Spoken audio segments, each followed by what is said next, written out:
Hello everyone, how are you doing? This is MD Tech here with another quick tutorial. In today's tutorial, I'm going to show you guys how to back up and restore your games on Steam.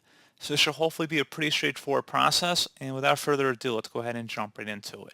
So first thing I recommend doing would be to select the Library tab, and then right-click on the game in question on the left panel here, and select Properties. You want to select the Local Files option on the left side, and then where it says Backup Game Files, go ahead and left-click on that. And it's going to tell you how much disk space is required for the backup here. And check mark all the games you want to back up and select Next. You select the destination you want to save the backup files to, and then select Next again. So I'm just going to actually go ahead and just save it to my desktop. And once I have that done here, I'm going to select the Select folder, and then I'm going to select Next, and I'm going to select Next again. It's going to tell you how much time's remaining here. And then you can open up the backup folder just to make sure that it's saved properly. And you can see it did save successfully to our desktop. So now if you're wondering how do you restore from the backup, so of course you have to select Finish here once that's done.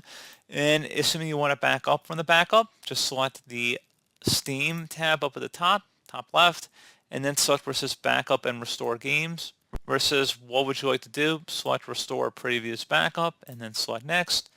Select the Browse button, like I showed before, navigate to the backup location if you set a custom one. You see they want you to go directly to the backups folder. That's probably the default file path for that. But since I selected my desktop here, I'm going to go ahead and select that.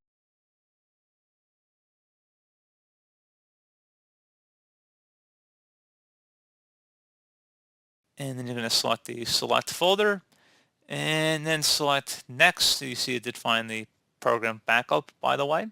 Select Next, and select Next again, and give it a moment here.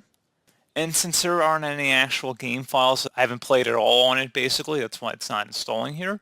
But if it did have any saves on there, it would start backing it up. It would start installing it from the disk at this point.